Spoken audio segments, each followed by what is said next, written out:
All right, hello everybody. Welcome to Taped Crusaders, the podcast that reviews every single superhero adaptation ever made. That's I'm your right. co-host, For Michael. better or for worse. Yes, for better or for worse. And I'm your other co-host, Joshua Mervell.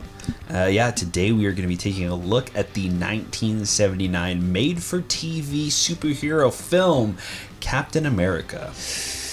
Yes, and we'd like to thank special guest Champ Ian for coming back. Thank you for joining us, Champ Ian. Thank you so much for introducing me to this scintillating superhero property. This was a life-changing experience for me. If the film made me angry, I'll just leave it at that. But before we get into that, let's, as we always do, we kind of go back a little bit. We do a little bit of flashback. Now, I did see this film in the late 80s, maybe, okay, during my initial superhero craze, when I was really getting into, like, because of the Batman movie and all that when I was younger. And I found this on VHS somewhere. And at the time, I thought it was okay. But before we did this podcast, Josh, had you ever seen this film? You know, when you asked me this before, actually, when we were just kind of like talking about the podcast and whatever, and I said yes, but I was wrong. I saw the 80s or 1991. 90s one. Yes, the 1991. Okay. And that's what I was thinking of. Okay. And so I've not actually seen this one before, and I think there might have been a reason why. Yeah. Champion, have you ever seen this film before? I had never seen this film before.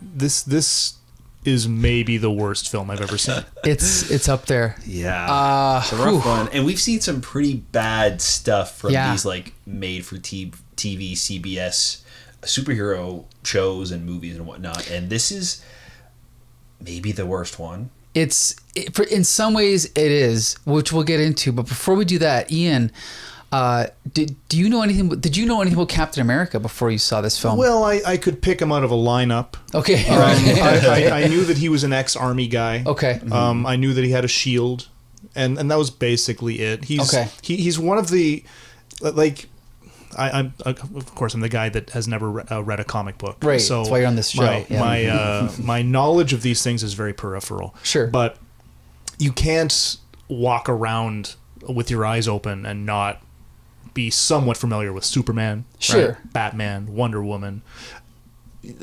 Captain America, he's someone who's existed. Sure. Yeah. It's like, sure. I recognize what that is, but I don't really know anything about it. Okay. Whew. Now, obviously, Josh, I know you've read Captain America comics. So I don't know how to talk about this. We can only give it some context. At this time in the late 70s, Marvel had already done The Incredible Hulk, which was successful. Then they tried to do Spider-Man, which was a failure. Which did last 13 episodes, so it wasn't a total failure. Then they did a Doctor Strange movie, which we reviewed, which was a total failure. Total failure. It was abysmal. Somehow, this is worse. And this was the last Marvel TV property for a long time, like 20 years. It got a sequel. It got a sequel, which I don't think we'll be reviewing. But, so how about this? Champion, you are the master of plot summary. Are you willing to summarize the plot of this film in, we'll say, 2 minutes or less? In 2 minutes or less? It's fine. Well, okay, let's just be quiet for a moment. There, I've just summarized the plot of this film. There's nothing there. But basically, we've got Steve Rogers, yes, who comes back from the army, and he's the most chill ex-Marine. Yes. And he's just like driving around in his van, man, and he wants to do sketches. Some people try and run him off the road a couple times for some reason. Mm-hmm. Somebody who worked with his father wants to experiment on him using some sort of serum. He says no. He almost dies when someone tries to push him off a cliff for the 8th time in the movie. He almost dies, so they save him with this. This is a second movie in a row that I think that I've reviewed with you guys, that someone is brought back from the brink of death by some sort of magic serum. What was the other one? Doc Savage? No. It was the Japanese Spider-Man. Japanese Spider-Man. Japanese Spider-Man. Right. So we should say this is also the age of $6 Million Man, right? Okay. Yeah. So we can rebuild him. Yep. So there is some sort of weird thing where a friend of his father is burgled. Is he killed? I forget.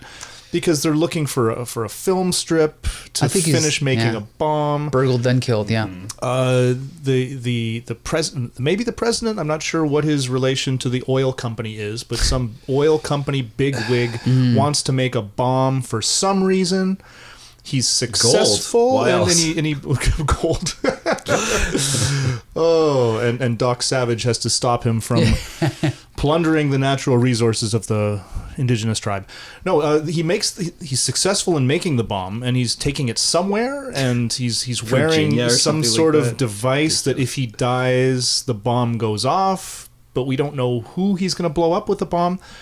They chase him in a helicopter for 45 minutes. Yes. And they finally gas him with the exhaust from the truck, and they almost kill him, but then they don't. And that's it. That's like I'm giving it too much credit by saying that much about it. It's okay. I'll just give my initial reaction is that I think with Doctor Strange, the director who made that film, he thought he made a good movie when it was finished. So he was, I think, trying to make a good movie. Whoever made this movie, again, I'm not saying the comic is a masterpiece, but you have the comic right there. All you have to do is adapt it. Okay, and if it's not going to be a one-to-one adaptation, even if you have no budget, okay, the fact is you have scientists, perform an experiment on this guy. As we saw, the British Doctor Who, zero budget. It doesn't matter. You find a cool looking room, you find a cool looking doohickey, you throw him into it, you pretend you're performing experiments on him, and then magically he's Captain America. In this movie, what do they do? They give him, they give him his dad's blood, which he's not a super soldier himself. So it's like, doesn't even make any sense. Like, it's also different. Dad was like a mutant, I guess. Like they don't explain anything. They kind of say that they tried to use the formula on other people, and it like killed they them have or lab whatever. rats, and it like makes them the strongest beings, but then they only live for another week or something before they have like a heart attack or something. But this doesn't even feel like a first draft. No, this feels like an idea. They're like, let's adapt Captain America, but we'll do it in modern times, and we'll just have some like, rich guy be the bad guy instead of having, a Nazi. Like, okay, that sounds good. Let's roll. Well, there's so many things, like weird choices they make. Like, okay, so for Ian and for the listeners that don't know, so Captain America was created in the 40s, and in Marvel, they tie him to the 40s forever by saying that he was frozen in ice at the end of World War II. I remember hearing that. Yeah, and then revived in the, quote, modern day. The original modern day was 1964, but every time they adapt him, it's now 2008, whatever, right? It's always So it's kind of cooler and cooler as you go because it's a further man out of time. He's a fish increasingly out of water. Exactly. Yeah. In this movie, they bypass that by saying, oh, no, your father was Captain America. And by the way, you should be Captain America. So put on this suit that your father didn't wear. Yeah. Or did he wear it? I think he did. No, he had the suit was designed for him based on a pencil sketch that he had made after hearing the story about how his father was Captain America. Yeah. Which we'll get into later. But okay, they have no budget. That's fine. But the reason this film makes me angry is because, again, it doesn't cost extra money to have a mystery or something happen, and I'm not saying action like kung fu action, but have a little bit of like, spies and people, I don't know, chasing or investigating a mystery, or even a good motive for your bad guy. Yes, it's so or even easy a poor motive. Yeah, any motive at all. Really, motive, yes. It's ridiculous. Like there was no thought put into this. No, like it really, really is so unbelievably rushed. It's also crazy that this movie is barely an hour and a half, and still it feels like it drags on. This could have been a half an hour actual pilot instead of a TV movie pilot. It's crazy. That's what I mean. Like, even if a very like basic 101 of writing. Like you could just say, okay, we don't have enough story, but if we just stretch out, like, again, investigating a mystery, like maybe Captain America's following a guy and there's like all these little things along the way, and I don't know he gets beat up and then something else happens. But in this movie, it's all just people sitting talking to each other, right? And it's not even interesting. Yeah. Because first of all, this guy, which we'll get into later, is a terrible actor. Yeah. And it's just him sitting talking to the guy. Well, just talking back and forth and explaining, and then on a phone call, and then going somewhere else, and then talking to the girl, and then on the beach. But there's nothing compelling you to keep watching to find out what happens next. Nothing, right? And again, they ask him to join the force, whatever they are, and he doesn't want to do it. But then coincidentally, he gets into a car accident. He's almost killed. And the only way to bring him back is to give him his father's blood. So it's not even like smart writing. It's like coincidental and accidental, and then he becomes Captain America. But now, again, I know they don't have a budget, so in the Marvel movie, the newer one, the Disney one, he's a CGI skinny, and then they just take away the CGI so that the actor is super buff, right? Now obviously back then they couldn't afford that, but at least if they would have tried, did something to make him look scrawny and then make him look super buff, right? It's true, they could have definitely done something like that, but I also feel like that's the least of their okay. You can be like, oh yeah, he's a Marine, so he's trained, of course he's strong, and then now he's got this serum to make him like have super strength, right? Sure, whatever, it's believable. Tiny budget. I feel like there's everything else is wrong with this movie, But since we're talking about his powers, let's just quickly say, again, we're skipping around here, but he's riding along on the motorcycle, and they're in the helicopter, the 20-minute helicopter scene, when he's like, oh, I see him up there, and the other guy says, I don't see him. You'll see him in a minute. You'll see him in a minute. So again, and then a minute goes by. Yeah, the full 60 seconds. But again, like even going back to the 1950s Superman, they figured out cool ways to show his X-ray vision. All you had to do was take the camera and just use a telephoto lens to zoom in, and you could say, oh, Captain America can see far, or he can see well, or something. But instead it's just Steve Rogers saying it. Like, that's not interesting, you know what I mean? We never really even see him use his super strength. There's like a couple of small moments, but it doesn't even seem like it's that super. Like, he breaks the pipe and the oil is spilling out. Yeah. Oh, you mean he's spraying and he's laughing when they're all falling? That's slapstick. And the oil's just like slowly pouring out. It's not like coming out like a fire hose or anything. It's just like, oh man. You know what else I loved is this movie proves how hard it would be to carry a shield around, because you really only have one hand. Did you notice he was doing everything with his right hand because his left hand had the shield on it? Right. So he was always, it was just funny. It's just one of those things you don't think about.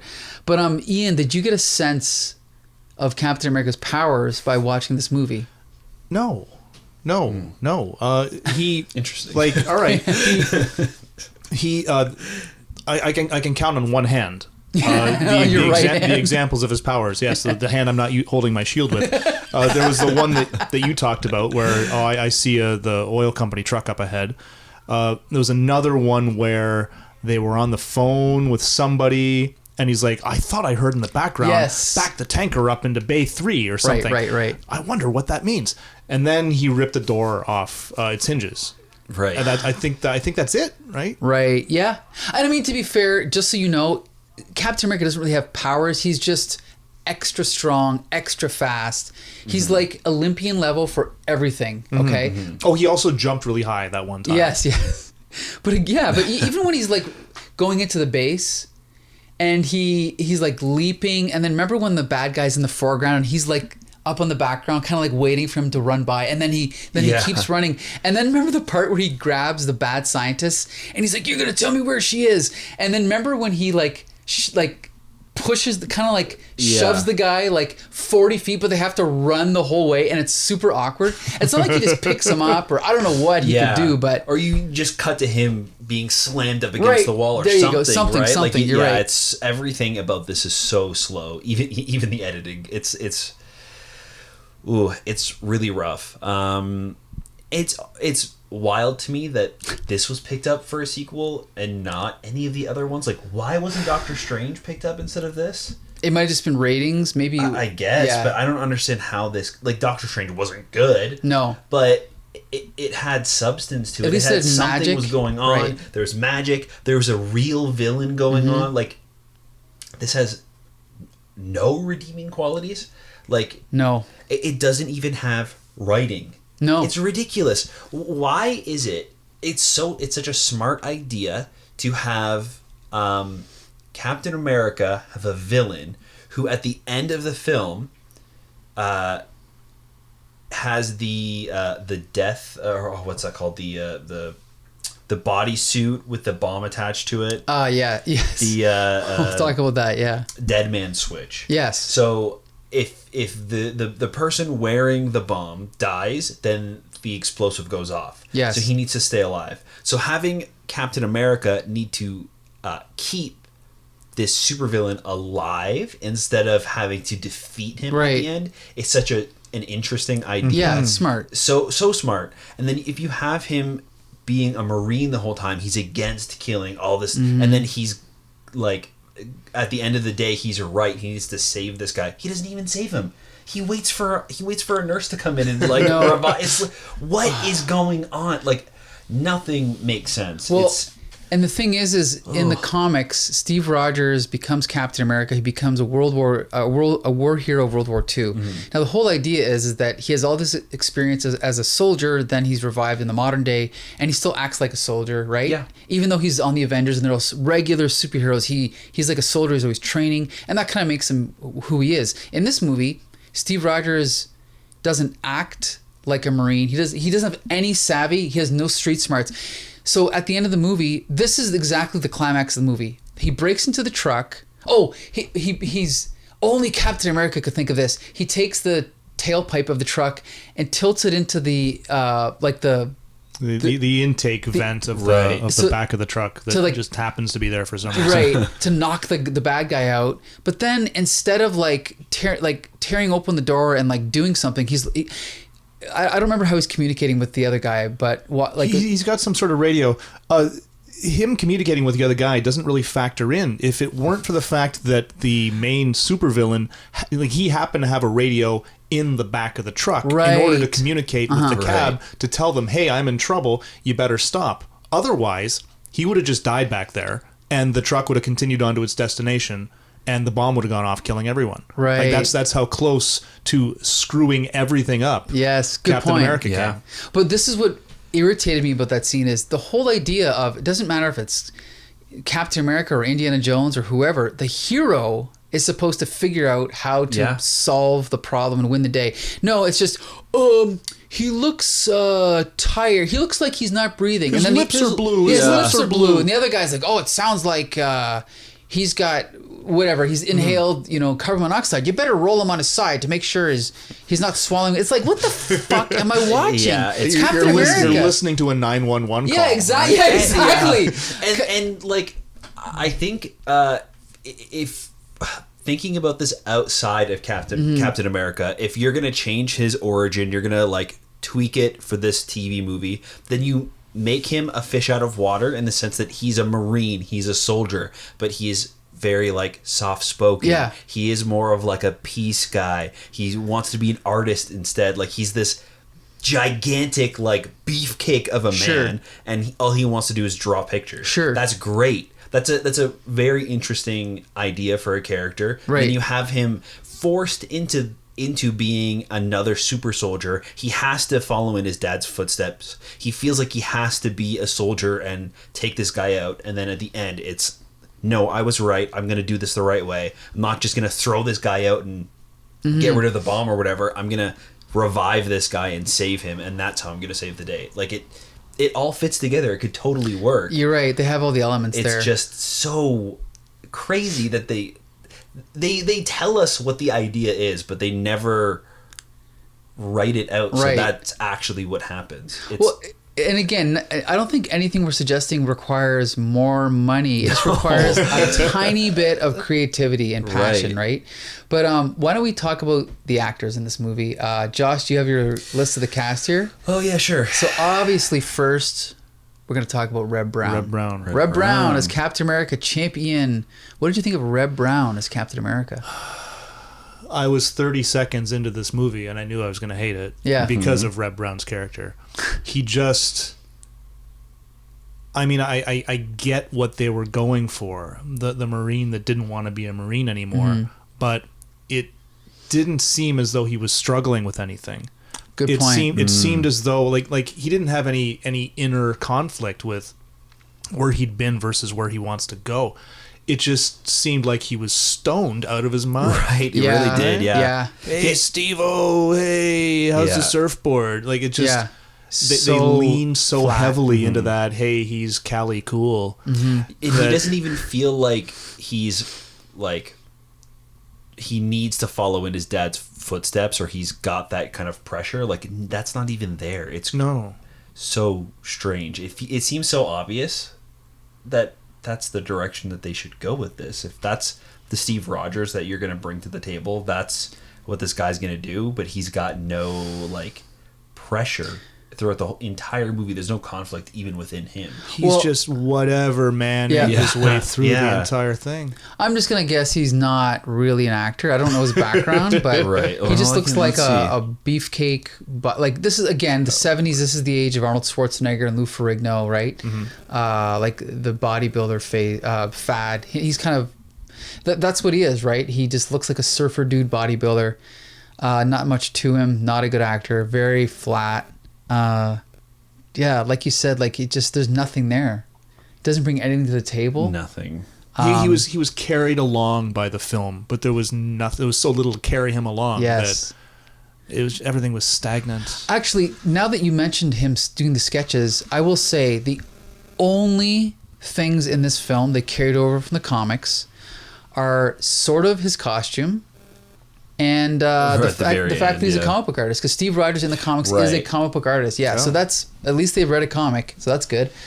But that changes everything. I love this movie. I think maybe the only positive thing about this movie, at least for me, I don't know how everybody feels about this, but giving Captain America the motorcycle, I really like that. Not bad. I mean, because he has it in the comic. Yeah, that's another one. And I feel like it wasn't like a huge part of his like personality or like anything about him in the comics.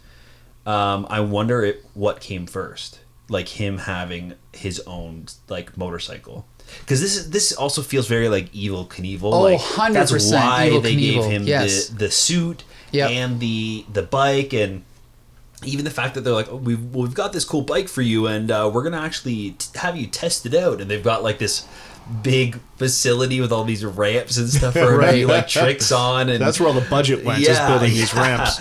So like, and that's the only setup with a payoff that was in the film, is that he used one of those ramps to jump onto the helicopter later on in the film. So I wonder if they made like toys or something for this, and it just kind of became a staple of Captain America, and he's just kind of riding the bike, because even in the new movies he's always riding a bike. Well, always. Again, we don't do research on this podcast, so we'll never know.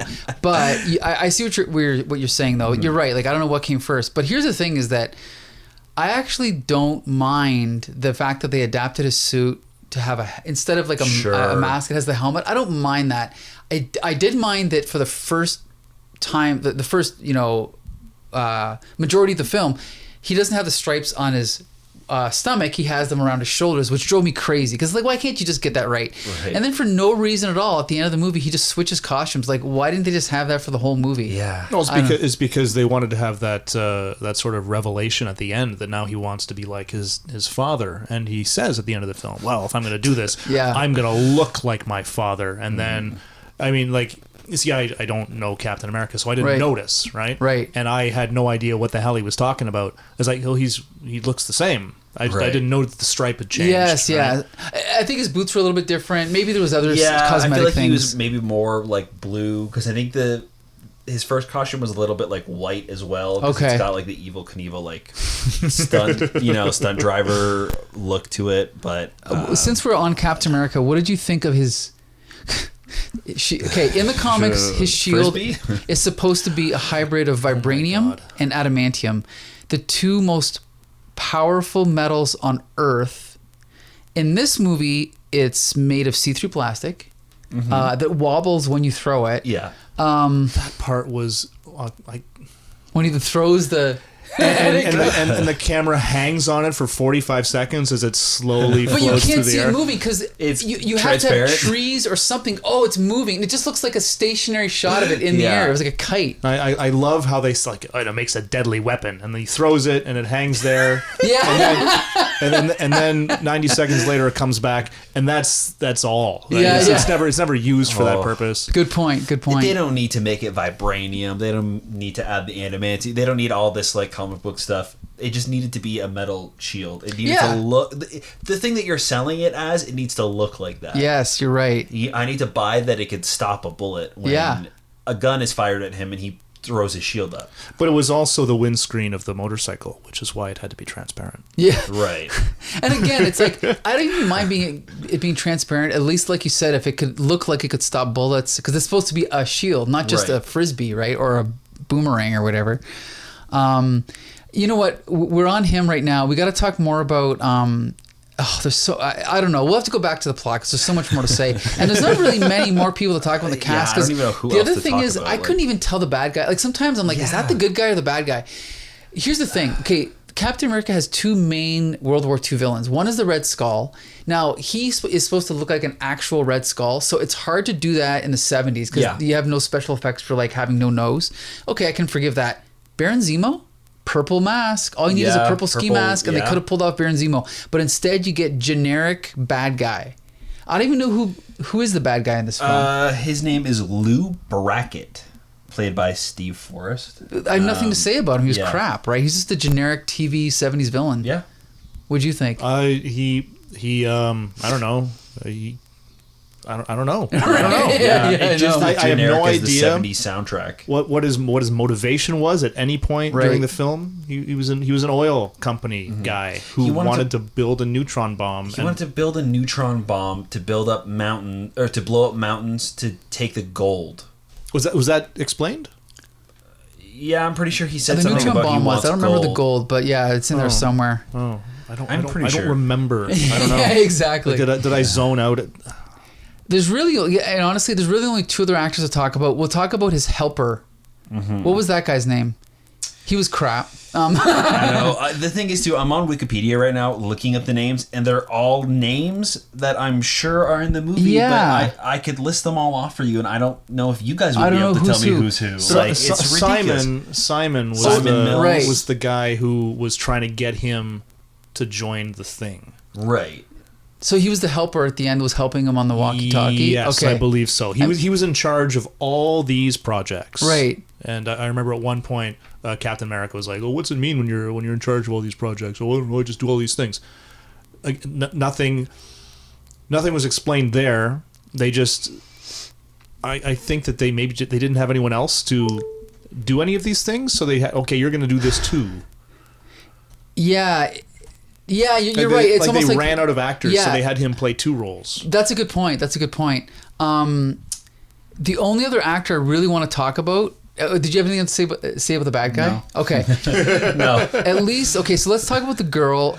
She was a fine actress. She was beautiful. That's all I can really say about her. She was, I mean, again, they could have just called her Peggy Carter or Sharon Carter, but they didn't. I don't even remember a conversation that they had together. There was not much. Well, there was that little conversation on the beach when she tried to convince him not to do any of this for whatever reason, which didn't make any sense because I thought that she wanted to continue this research. But she had to be, I don't know. I think she had to be sympathetic in terms of like not pressuring him into doing something that he didn't want to do, so that when she was later kidnapped and held captive, we would feel, I don't know, like that we would care. Okay, I just gotta say, we've been talking quite a while now. I can't believe we haven't talked about this scene, and that's the big fist fight in the meat locker. Oh my goodness, I forgot about that. How could we not talk about this? That was brilliant. Fist fight. That was brilliant. Again, it doesn't require money to just think, we've got Captain America, we've got bad guys, where could we have them fight? Hey, I got this free location, we can use it on Saturday. Why would you have like look at this. This is the best part where he slides the hook around the corner and he disappears. He's gone. Yeah, it disappeared again. Like what? Like visually, what does this have to do with Captain America? Nothing. Okay, fine. So you're in a meat locker. Is that what's called a meat locker? Yeah. I guess it would be. An abattoir. Yeah. He also like he uses like his strength a little bit because I think he pushes.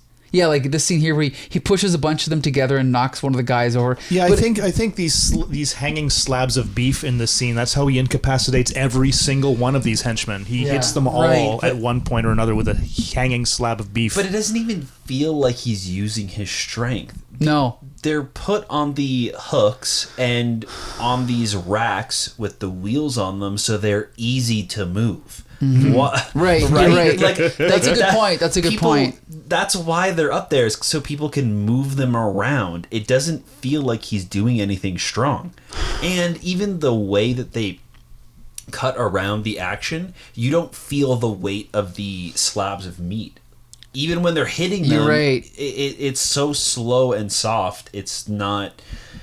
It doesn't... I don't buy it. Nothing works. And at the scene. end, when he hangs all three of these henchmen from their clothing on these meat hooks, you don't see him do it. You just see the end result, which is something that they could have, using some sort of camera angle, where I don't know, it looks like he's lifting them up. Yeah. And you just see the guys like, oh, foiled again, like hanging there, like. And he calls the police. Yeah, you might want to come talk to these guys, but be quick because I think they're getting a bad case of frostbite. Oh, horrible! See, like we reviewed the Hulk pilot, and there's this whole sequence where Bruce Banner turns into the Hulk, and then he turns back, and then he's trying to recreate the conditions so he can turn into the Hulk again, so he can study the Hulk. So he puts himself in a deep sea, almost like Ocean Gate, like the one that went down to the Titanic, like this. And they keep saying these walls can resist the pressures of the deep ocean. This glass is a foot thick; it can resist anything. And then what happens is they're trying to get him to turn to the Hulk, and then everything goes quiet, and there's a girl monitoring him, and the girl's like, oh, it must not be working. I'm going to walk up and figure out what's going on. And as she's walking towards the camera, you just see this green fist smashes through the window, and you're thinking, oh, the Hulk can smash through glass that's designed to survive at the bottom of the ocean. And your brain goes, he's strong. In this movie, again, it doesn't require money to just say, here's an unbreakable wall, Captain America breaks through it, or whatever. It doesn't have to be. You just have to think. They just set it up and have the payoff, right? It doesn't even like none bend of that. a rubber pipe, nothing like that. Right, like there's really never a moment nothing. where But we what see about him do something strong. What about? So for the folks that are listening at home, we're jogging our memories here with Captain America on the bike here, going to. We forgot about silent mode. Oh yeah. Right. They just turn off the audio recording for like. Yeah, exactly. And what does that have to do with Captain America? Nothing. I will say I like the bike shooting out of the van. Yeah, that's a fun thing. That was a rare moment where it was like exciting for like 1.5 seconds. Yeah, and we see him at the beginning. He's like this, hippie surfer bro that's living in his van and just kind of driving around the beaches, drawing pictures. So like him customizing his van to shoot up the bike, it's fun. And then immediately he's like doing the slowest stunts and going in silent mode and can we make this less interesting? Okay, let's kill the audio. Yeah, perfect. Good. Now we can't hear anything. Yeah. for a bike that's got like a jet assist. Yeah, right. Good point. Like what? Why? I don't like this movie. It has so many pieces that you think there's no way you can make this boring, but somehow you've got a helicopter with a guy hanging out of it with a rifle chasing a guy on a motorcycle, and I want to go to sleep. Yeah. That scene where he jumps the motorcycle off the ramp when right after he's doing the testing. He's testing out the motorcycle for the first time. Then the bad guys show up for some reason in the motorcycle. In a helicopter. So they know exactly where he is. Right. For so to stop him, to stop them, he decides to jump the bike off of the ramp and then jump off of the bike, grabbing onto the helicopter and then punch the guy out, and then he threatens the guy to land the helicopter, and then he gets arrested or whatever. When they're following him, they're tailing Captain America, and then he jumps off the ramp, jumps up onto the helicopter, and they're looking around looking for him, like, where did he go? Yeah. Huh? And it's like he's on the other side of the helicopter. They're just looking out the left. Oh, yeah. He's sitting next to the guy, and he's looking down out of the helicopter. I wonder where he went. And it lasts so long. I'm sure it's only like 20, 30 seconds, but it's 20, 30 seconds that we don't. It's like, I can't believe you sat there that long, and they could have easily just cut during this to entire him chase, turning around. Why do you need to have this moment where he's like? And during this entire chase, we we keep cutting back to Simon just leaning against the van a couple miles away. Like he's just killing the momentum of the scene, waiting for Captain America to come back. Like he has no idea what's going on. We keep cutting back to him for some reason. Like he's looking at his watch. Well, that's what I mean. Like I remember I found this movie on, I think, Google Play, and there was like 5 reviews, and one of them was like, hey, what do you expect? It's the 70s. Well, I've seen 70s movies, and they can be a hell of a lot better than this. Again, even on low budgets, there is ways to make this stuff work, but this is not it. Good writing has existed since several thousand years BCE, right? Exactly. Yeah. There's no excuse for this. I don't know what else to say about this, guys. Is there anything else we wanted? Is there anything we missed? Like, we're kind of skimming through the movie here on the old laptop. That's the movie, I think. What's that? That's the whole movie, I think. We've covered one little bit stuck in my head when he's chasing this. My goodness, this scene that goes on forever and ever and ever. The helicopter chasing the truck, and then they. Okay, well, we can't get him this way, so we're going to have to get you into... Or wait, did he have the motorcycle in the helicopter? I don't even know. But then all of a sudden he's I think... Okay, I know that when he was chasing the truck, he jumped off the motorcycle, and the motorcycle ran off the road. And then the helicopter, I'm not sure what he did there. Because he was in the helicopter at first. They were both in the helicopter. Right. Oh, and then now he's on his motorcycle, and I'm not clear if they stopped chasing. I think they stopped chasing the truck for a while so he could get onto the motorcycle, so that he could then get end, right? It's right at the end. But when he jumps from the motorcycle to the truck, he radios Simon, and he's like, yeah, I got off the motorcycle and I'm on the truck. And Simon says, yes, I saw you. Our people are collecting your motorcycle right now. Like, yes. Like we need to know that. Oh, I was really worried about that motorcycle. I'm really glad that they explained that. Right. I still have no idea what the villain wants. Yeah, right. This movie's garbage. And when he takes we got a little freeze frame on the laptop right here, which is what jogged my memory, that when he takes the head scientist who's making this neutron bomb, Captain America, he takes him, like, bring me into his office. Where are his secret papers? Open the cabinet, and he gets this as a folder that says confidential. And later, when he rescues the two women from the whatever they're being.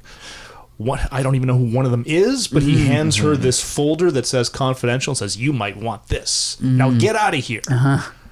It's just it's just like generic cliche writing where some guy that's seen other TV shows and other movies got the assignment. He wrote a bunch of cliche crap and just slapped it all together, and I mean, this kind of stuff went on all the time back then. It doesn't happen as much now, but it's just frustrating when, even if the budget was, what, 100,000? 150. They still could have done more with 150,000. It's just embarrassing. If this came out today, I would assume that it was written by AI. Yeah. Because that's the feeling. You're right. It's like things are happening and characters are doing things, but it doesn't really make sense most of the time.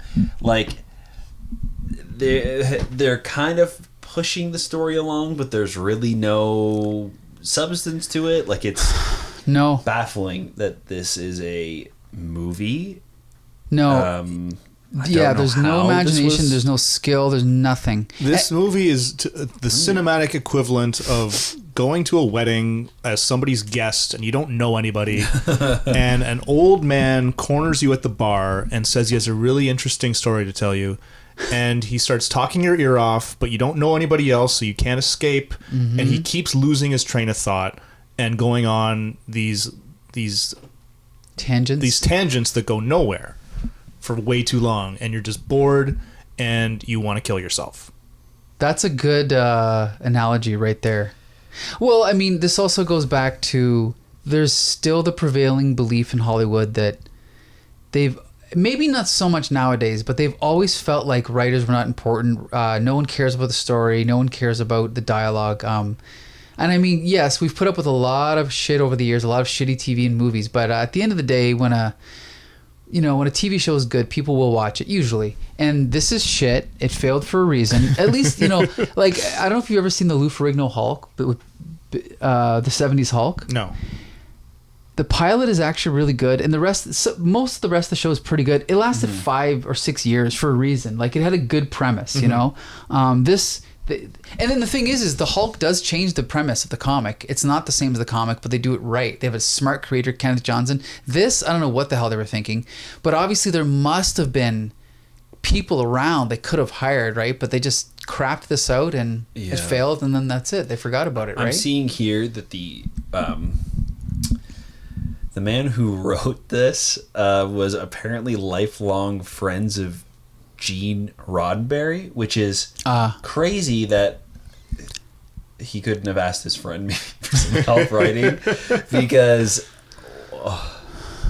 get someone from Star Trek to help him, right? That is so weird. Or even, like I said, even just do a bad imitation of the comics, but do the comic. I mean, the comic is right there. Even if they did a bad adaptation, at least they'd be trying, right? This seems almost like a clean room version of it, where someone is given the broad strokes of Captain America and a sketch of what he looks like, and put in a room, and okay, we have to make a Captain America that passes legal, right? Like, yes, you didn't copy off the real Captain America. Good point. Actually, now that person also didn't know how to write. Yeah. Now that you mention it, I just want to mention quickly that there was a 1991 or 2 Fantastic Four adaptation that was only made because they had the rights to the film, and if they didn't make it by X date, they would lose the rights. So they're like, just whip something out, do it, and it was a piece of crap, but it was much better than this because I've seen it from what I remember. But who knows? Maybe this is what this was. It was like, look, we got the rights to Captain America. Let's just get something out, right? Who knows? I wonder, but did they have the rights before this? You know what I mean?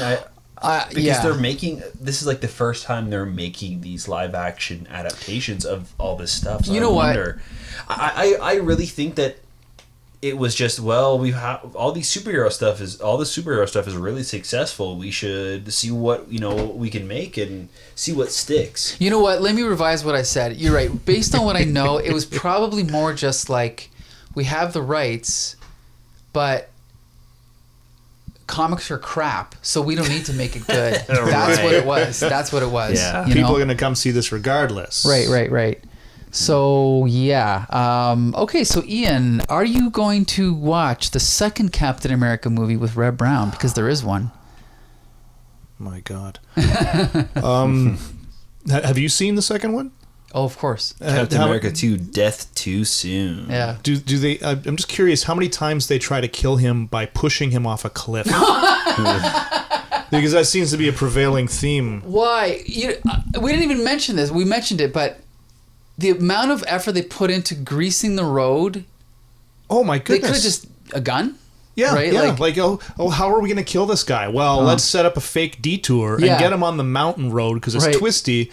And since we're oil company people, we'll drive an oil tanker up this mountain road so that we can create an oil slick. so he loses control of his van, which we see for 45 seconds. We see him trying to navigate this oily turn for like 45 seconds, and he finally doesn't make it, and he crashes off the side of the mountain. And he rips his shirt. He gets out, and then we don't even. It's not even mentioned again. He goes to where he's going. He doesn't. You're right. He doesn't even miss his appointment. You're right. You're right. My God. Well, did you find out something? So, the sequel came out the same year as the first one. Okay. And it also stars Christopher Lee. Are you serious? Yeah. Okay, now I kind of want to watch it. You know who Christopher Lee is, right? I do. Okay. I love Christopher Lee. Whoa. How? Dooku. Yes. That is crazy. We might have to slot it in. Oh, for Christ's sake. That'll be next week's episode. Yeah, there you go. Okay, so if we don't review this, are you going to watch the next one? Yeah, if you make me watch it, I'll watch it. Oh, okay. Well, that's a... But here's the thing. One note of feedback we got from one of our listeners, not a regular, we don't have any regulars, but someone on Facebook said, you guys should be careful. You sound pretentious. Ian, Champion, what's your reaction to that? We are pretentious. Yeah. It was our Spider-Man review. Someone said we sounded like pretentious assholes. I'm like, I don't care. I'm not going to pretend to like this crap. This is garbage, Well, whenever you poo-poo on something that somebody holds dear for whatever reason, and I don't even think that we're necessarily, I don't go into these things personally looking for stuff to hate. Right. I would rather, as strange as it sounds, I'd rather watch a movie that I like. Right? I go into these things every single time, and I hope this is the one. Yes. I hope this is the one. But no, this is literally, and I'm not saying this to be edgy. I'm not saying this out of hyperbole. This is maybe the worst film I've ever seen. I got these occasional flashbacks to I think it was Mitchell, Mystery Science Theater parodied this old Joe Don Baker film, and it had a similar sort of meandering vibe to it. But that those guys, they cut those movies up sometimes to make them feel even more meandering, and this is just the way this movie was. Yes. And I'm thinking to myself, this would not be a good Mystery Science Theater candidate film because nothing happens. Yeah. There'd be nothing for them to talk about. Agreed. Yeah, it's not even bad enough to have fun watching it with friends. No. I don't even know if the three of us watch this together and we're joking the whole time, I don't even think there would be enough for us to make fun of and have fun watching it. No. We would just be bored talking about something else. It's just what the fuck is I this? agree. I agree. Why They're are just, and again, maybe if it was 45 minutes, that would be less of a problem. But yeah, it was There's just not even so enough material in this boring. film for a film trailer. Right. I agree. Let alone an we episode of a need TV to film. get Topher Grace to make a cut of this film. I don't even know what you're referring to, though. Did he do that? He edited the Hobbit trilogy to be one. Why would Topher Grace do that? He just because he's just a fan. Okay. So he just did it himself. So yeah, he can edit this down until something palatable maybe. I fantasized about editing Attack of the Clones 20 years ago. I just never did it. Because there's so many deleted scenes in Attack of the Clones that if you add them back in, you might have a decent film. I bet you could do the original trilogy to do edit that The into prequel something. trilogy? Yeah. Sorry, the prequel trilogy too. That's another story. That's for another podcast. Yeah. But yeah. But anyway. That's how interesting this movie is. Yeah, exactly. Talking Now on to other about- movies. So anyway, we'd like to thank Champion for not only joining us, but also providing our technical wizardry. This is the first episode we've had. This is the second in-person episode and the first where we have individual microphones, if you can hear the difference. Oh, I really hope that this works. Otherwise, I hope it I'm was- gonna look like an idiot. Yeah, Hope it was thanks for recording. ruining everything. Yeah. We should have had a backup, but oh well. I want to thank Joshua Mervell for always joining me. Yeah, of course. This is super fun. yeah, No, so- well, not watching the movie sometimes. But Yeah, talking about them's fun. Watching the movie is never fun. But anyway, so just so everyone knows, in our next episode, we will be reviewing Buck Rogers in the 25th century. That's exciting. Champion, the seat is always open if you're interested to join us. It's a TV show pilot of. Do you know who Buck Rogers is? I'm familiar with Duck Dodgers Yes. in the 24th and a half century. Yeah, there you go. Close, very Yeah. close. But yeah, we'll be talking about the pilot episode of the TV show where he comes from the 1970s and he's revived in the 20th century. So join us for that. On our next episode of Slam, we'll be talking about Our Man, TikTok Taylor. Be sure to join us for that. And also join us for our movie reviews that will not be posted until the strike is over because we support right. SAG-AFTRA. But yeah, we'll be doing those and then posting them later. So anyway, Joshua Mervell, you can take it from here. Yeah, thank you guys so much for listening to the podcast. You can find all of our stuff over on our website at thecomicbooksyndicate.com. You can also find our stuff on YouTube and Facebook and Spotify, wherever you can find podcasts and things like that. We'll be there. So yeah, let us know what you guys think about the stuff we're talking about, the podcast itself. Leave us comments, reviews. We want to keep that comics conversation going, so keep in touch. All right, and until the next time, see you later. All right. So pretentious.